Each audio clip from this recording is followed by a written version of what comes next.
Hey everyone, Rob here, and as you probably know, there is yet another eruption in Iceland at the same place, and we got some information on that.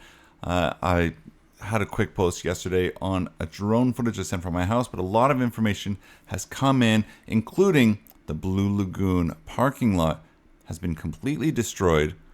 No one knows what this means for the Blue Lagoon, but we're going to get into all of the details in this video, so stay tuned if you want to know more. We're going to start from the beginning though, and it was last night.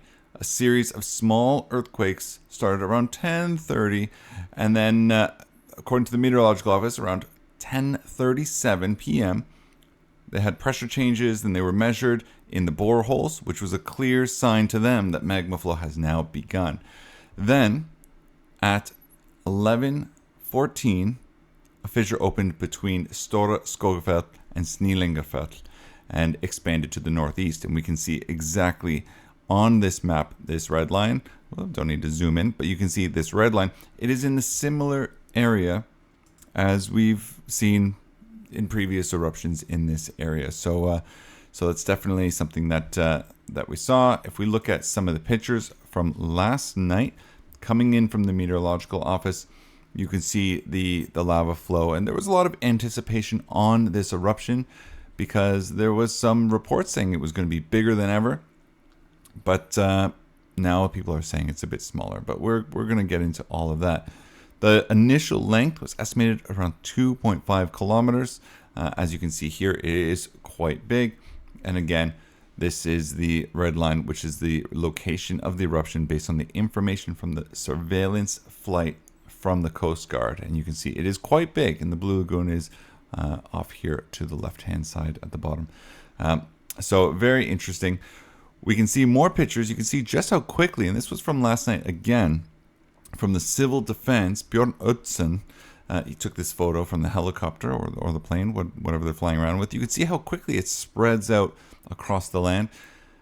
I'm guessing, and maybe some people know that are listening, the previous eruptions, all of that hardened lava rock, when this goes over top, does that melt it pretty easily, or does it sort of build upon the top of it? I don't know sort of the temperature on which it sort of remelts, but yeah, there was this picture here, of course, and the update that they gave early this morning at around 1:45 was they thought that the eruption had reached a maximum, and they had high hopes that it was going to subside after a short period of time, and they estimated it to be about a 3-kilometer sort of fissure at this point, spreading both to the east and the west, and at that point in time, there was the lava was about 500 meters from the road that leads to Grindavik. And they again, at that time, were also saying that the eruption was considerably less than the last one that began on August 22nd. And they didn't have much information going on. Again, this was something that there was a 17-minute warning, I believe, on this one. So it wasn't a huge warning. We did get, of course, the risk assessment map that was updated, which, deep purple. You can tell by the chart on the bottom left. That basically means the eruption is occurring there. And then you can see green, yellow, orange, red, and then purple, of course, where things are the most dangerous to, least dangerous, if you will. So they did update this right away. And of course, we got other things. This image here, it's a satellite image, which is showing all of the atmospheric gases that were sort of flowing around the area. The main part is SO2 gas, and the eruption began, and throughout the night, all the gas was not being a danger to Iceland. And you can see here, if we zoom in, it was going down south away. So it's really incredible that we were able to get this type of information really quickly from satellites. The eruption goes and they just turn on the satellite into Iceland, I guess, which is quite amazing. Here again, we have another satellite image from Ice Eye, which was at 6:16 this morning, and the lava spread had reached almost 7 square kilometers. Contours of the lava are roughly shown in this diagram or this map here. And the location of the eruption is also shown. So we can see, again, the red lines that are going up across this area is where the fissure took place. And again, this was, a satellite image taken in early mornings of this.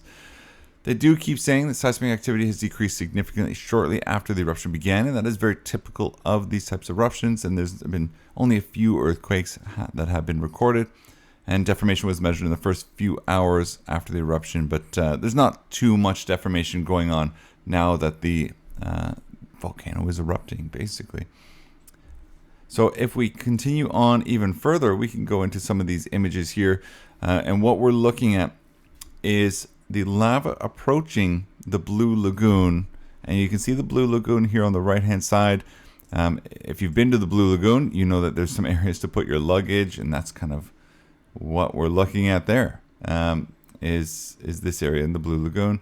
If we go closer in, you can see sort of a time lapse, and you can see over the course of, what is this, 20 minutes, how quickly this lava is just flowing over the Blue Lagoon parking lot. This was at noon this afternoon. I mean, right now it's 9:37 in the night. But it just really goes to show you how quickly things were escalating during the day. And we can actually even go further, and we can see from Ambient, which is the major news agency here, and we can zoom in. You can see just such a clear picture of what's been going on. And there's the Blue Lagoon, and underneath all of this lava here is the parking lot. And I know it's not the best picture, but yeah, in here is those buildings that we see in right here at the bottom. These buildings here, they're gone, and they're under lava, and the people are trying to save what they can. No idea what's going to happen to the Blue Lagoon in the future, because I mean, really, I don't know where you're going to park, and they have to wait for this to cool down before I guess they can, put cars on top of it. But I'm not sure how the semi-cooled lava is with parked cars for long periods of time. I would imagine that, maybe they want to find a new area for parking. And there are some other parkings, of course, but it's more for staff and maintenance and things like that along the side here. But, even the entrance to the Blue Lagoon, which you can see, if we zoom in, again, it's not the best, but you can see here these entrance pathways that you usually walk along. It's really nice. This is something that is blocked by lava now. So I'm at a loss for words as to what they're going to do. There are some areas down below, as you can see, towards the bottom of the image, where they might be able to put some parking. But things are not looking good for the Blue Lagoon, and we've said it for a long time, and here it is now. If these barriers were not in place, the Blue Lagoon would definitely have been overrun with lava in some form or another. You can see it wrapping around these defensive barriers that they've built, and they worked hard to close the gap in between these two, so that did occur, so that the lava would not start flowing down towards the main building of the Blue Lagoon. Of course, they don't want that to happen, and they are working to try and make sure that it doesn't go looping around and hitting other buildings. Incredible stuff that we're seeing. Again, look at this series of images that were presented from the meteorological office, and just really take in the power that this has to just 20 minutes destroy so much infrastructure. These defenses are working. It seems like Grindavik is pretty safe, but there are some pipes and power lines and hot water that's all under the lava again. Last time this happened, a lot of the southern area near Keflavik was without hot water. Happens again. It's the middle of winter. It's pretty cold this week. We hope that the hot water and power stays on for these people, because I'm cold and I have heating in through the whole house. So that's the updates for now. Again, a ton of stuff. It's still early days. We're always just keeping an eye on the news and seeing what's going on, because things are going to change constantly, and you never really know how things are going to shape up over the next 24 hours. Tons of images. Let me show you another one that I'm just seeing now. dramatic one, and this was from Wilhelm and from Visir.